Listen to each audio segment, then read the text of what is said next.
Декретте отырған аналар, бала 3 жасқа толғанша күйеуіңіздің өзіңіздің күтіміңізге де заңды түрде алимент талап ете алатыныңызды білдіңіздер ме? Бұл үшін ажырасудың да керегі жоқ. Бірге тұрып жатсаңыздар да бере аласыз. Судебный кабинет арқылы көрсетемін қалай беру керектігін. Судебный кабинетке кіресіздер, подача документов басасыздар. Дело бұл жерде гражданское дело таңдайсыздар, тип производства. Инстанция, первая инстанция. Және тип документа исковое заявление. Яғни мына бірінші тұрған иск дегенді басасыздар да, отправить басасыздар. Дальше жаңағы айтқандай исковое таңдайсыздар. Категория, бұл жерде енді категориясын другие иски, возникающие из брачно-семейных отношений деген таңдайсыздар. Дальше характер бұйықта, прочее. Мына жерге керек емес, өткізіп жібересіздер. Галочка қоймайсыздар, яғни. Дальше енді область, әркім өзінің жаңағы тұрғылықты мекен-жай пропискасына байланысты жібересіздер. Менің клиентім Алматинская область и судебный орган оған Қарасай ауданы, яғни Қарасайский районный суд Алматинской области деген таңдап басасыздар. Сосын айта кететін жайт, егер де сіз соттың қазақша өткенін қаласаңыз, арызды қазақша жазасыз.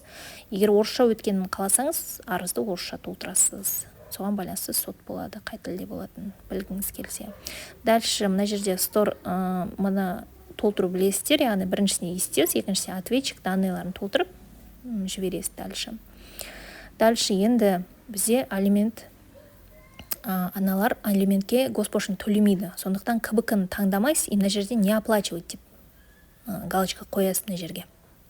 Сосын мына жерде выберите деген бассаңыз, мына жерде шығады. Біз не үшін тапсырып жатыр алиментке? Иск о взыскании алиментов дегенді басасыздар да. Мына жерде 0 болып тұра береді, далее басасыздар. Енді мына жерге өзіңіз қысқада нұсқа толтырып жаза кетесіздер. Бір өзіңіздің жағдайыңызға байланысты обстоятельства не сұрайсыз, соттан соны жазасыз. И документтерді міне мен прикрепить еттім, яғни арыз, неке қию, жеке куәлік, баланың, сондай далее дейсіздер енді. Госпошлина төленбейді жаңа айтқандай. Енді жаңағы кілттімен қол қоясыздар.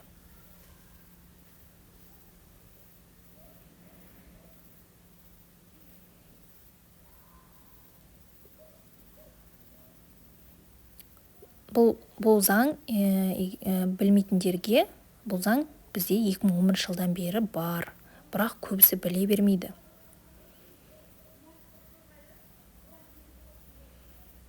Мінекей бәрі жіберілді, отправлено. Енді клиентке талонды көрсетесіз. Яғни бәрі жіберілді деген сөз ғой. Негізі 3 ереже. Бала 3 жасқа толмаған болу керек. Күйеуіңізбен заңды некеде тұрсаңыз да, ажырасқан болсаңыз да өндіруге болады. Алимент пайыздап емес, нақты ақшалай суммамен ай сайын белгілі бір МРП мөлшерінде белгіленеді. Соны да біліңіздер. Енді канал ұнап жатса, қолдап кетіңіздер, достарыңызға жіберіңіздер, лайк басып, арнама тіркеліп, қолдап отырыңыздар. Тағы да пайдалы ақпараттармен бөлісемін. Сәттілік.